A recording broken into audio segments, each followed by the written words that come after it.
बेटी का कन्यादान अवश्य कर लेना चाहिए अपने हाथों से। और महाराज एक बात बताएं, जा घर में 4 लड़का हो बिटिया ना हो तो बा घर के लोग बड़ा खुश रहते। अरे हमें काहे की चिंता, हमारे घर में बिटरिया तो है ना, 4 लड़के ही लड़का है, बिटरिया को ब्याह तो करवे ना पड़े। पर भैया इस बात को भूल जाओ, चिंता बेटों की करो, बिटियाओं की मत करो। बिटिया गरीब की भी नहीं रहती और बेटा बड़े बड़े पैसे वाले के रह जाते हैं। बेटी का विवाह कहीं भी गरीब के घर में करे आओगे और लड़का को ब्याह करवे कितना अच्छो मकान चाहिए, अच्छी खेती बाड़ी चाहिए, सब कुछ बढ़िया ही बढ़िया, अगर ना हो तो लड़का कुंवारो रह जाएगा, है ना। तो बेटी का घर में होना बहुत जरूरी होता है। बेटी पाप नहीं होती है ना, बेटी पाप नहीं होती है। हम लोग परीक्षित जी महाराज क्या करते हैं,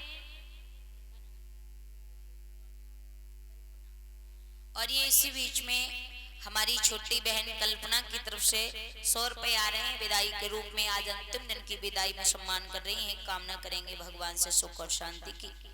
तो भैया बेटी कोई पाप नहीं होती है, बेटी हमारे घर की लक्ष्मी होती है ना। पहले के जमाने में एक कंस था, पहले के जमाने में एक कंस था और देवकी के जितने बालक वाने मारे पैदा हुए के बाद में मारे थे। और आज के जमाने में इतने कंस हैं कोई गिनती ना है कंसन की। और वे महाराज पैदा ना होने तो पेट में ही मार देते हैं। जाने के पत्नी गर्भवती है, पहले से ही 3 बिटरियां घर में मौजूद हैं और चौथी और पेट में आ गई, गर्भपात करवा देते, अल्ट्रासाउंड करवाया, चेकअप करवाया।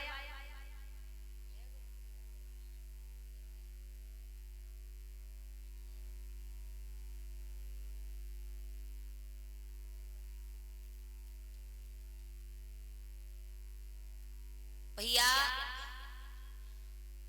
श्री सुखदेव जी कहते हैं कि हे उत्तरानंदन परीक्षित महाराज,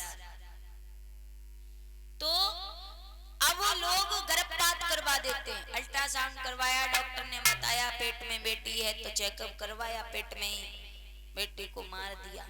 पर भैया सबसे बड़े हम और आप पाप के भागी होते हैं। एक बेटी जो पेट में पल रही होती है वो भी तो संसार में आना चाहती है ना, उसे भी संसार में आने दो, पेट में मारने की क्या जरूरत पड़ी है। तुम्हारा कुछ नहीं ले जाएगी, अपने भाग्य में जो लाएगी वही ले जाएगी, है ना। लेकिन भैया मेरा तो आपसे यही हाथ जोड़ करके निवेदन है, क्या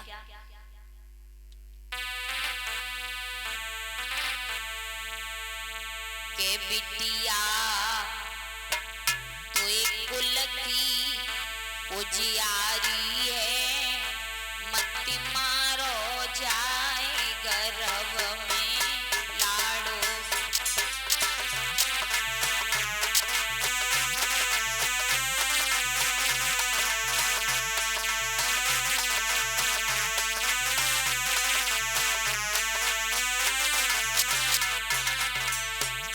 के बिटिया तो एक कुल की उजियारी है, मत मारो जाए गर्भ में लाडो।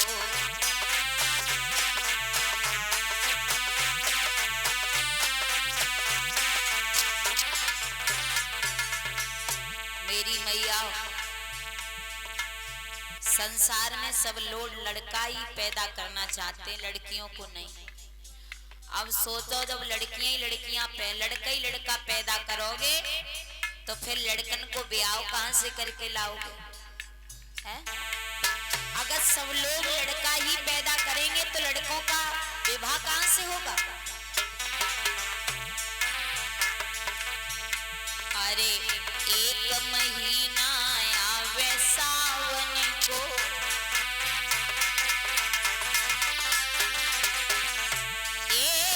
एक महीना आवे सावन को,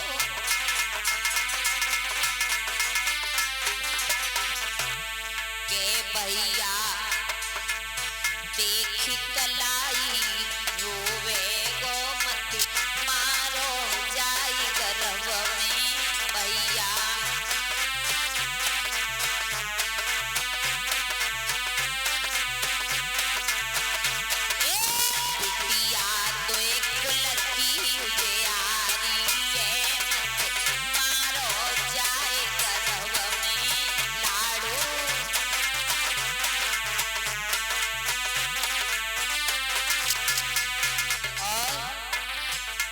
अरे एक महीना आवे कार्तिक को,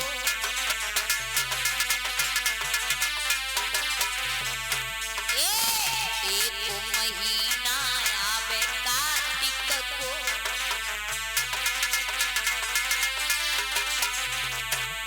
के भैया दो जथाए को रोवे गो मत मारो जाई गर्भ में भैया,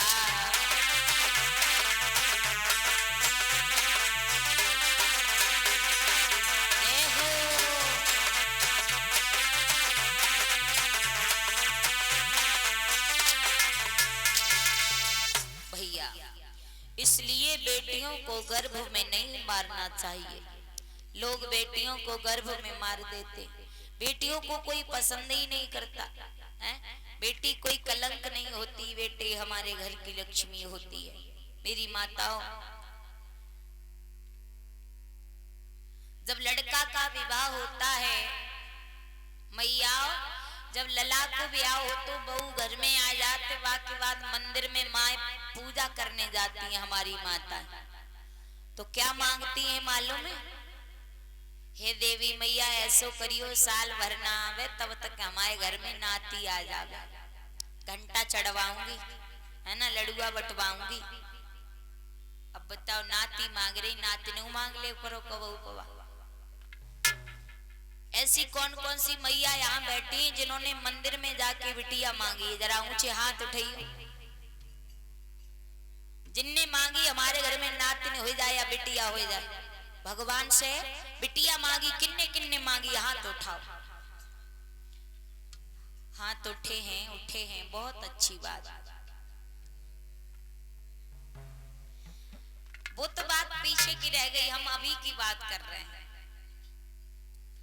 आज के जमाने में सब लड़का ही मांगते हैं, लड़कियों को कोई नहीं मांगता। वो तो बेचारी अपने आप ही आ जाती हैं, उन्हें बुलाते नहीं है हम और आप, अपने आप आ जाते हैं। अब कछु कह रहे होंगे ऐसी बात कछु ना है बिटिया, हमारे घर में तो 6-7 बिटरियां आई, तो महाराज इतने हो हम और आप का ईमानदार जो 6-7 बिटरियां ऐसे ही कर लें, जो लड़कन के चक्कर में हो गई। अब लड़का होए, अब लड़का होए, अब लड़का हो, तो ये तो हमारी मजबूरी है। तो ध्यान रखियो भैया, बेटियन का होना घर में बहुत जरूरी है। 4 लड़का होंगे, बुढ़ापा जब आएगा 4 लड़के रोटी नहीं देंगे, एक बिटिया होगी ससुराल से आएगी और तुम्हारी सेवा करेगी। बिटिया ससुराल में जाने के बाद भी माँ बाप का ख्याल रखती है, इसलिए बेटियों को पेट में नहीं मारना चाहिए। माता बेटी बेटा से ज्यादा अगर आप सहारा दोगे तो बेटा से ज्यादा नाम रोशन करेगी। भीष्मक महाराज के घर में बिटिया ने जन्म लिया, नारद के द्वारा नामकरण संस्कार हुआ, नाम रखा गया रुक्मणी। रुक्मणी बड़ी हुई, धीरे धीरे समझदार हुई।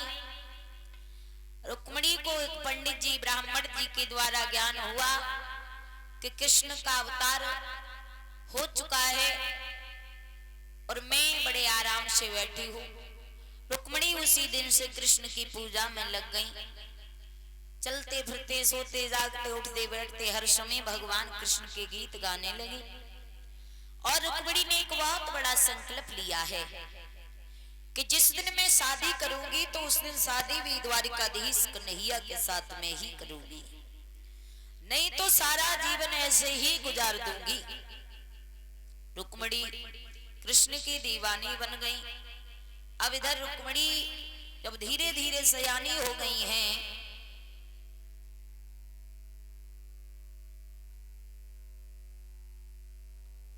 रुक्मणी धीरे धीरे जब सयानी हुई, रुक्मणी की मां ने देखा मेरी बिटिया शादी के योग हो गई है।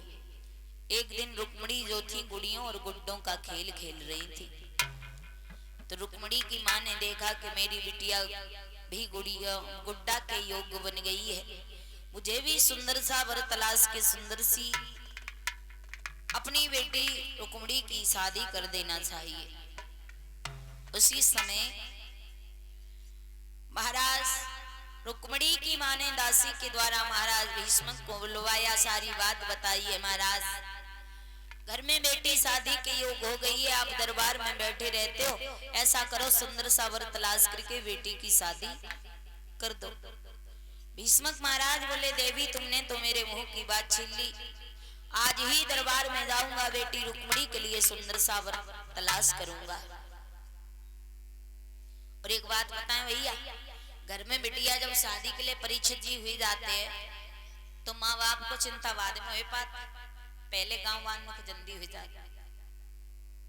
हाँ, रिश्तेदारी वालों को, मोहल्ला वालों को, इनके पेट में पता नहीं काय बहू के उठन लगत है।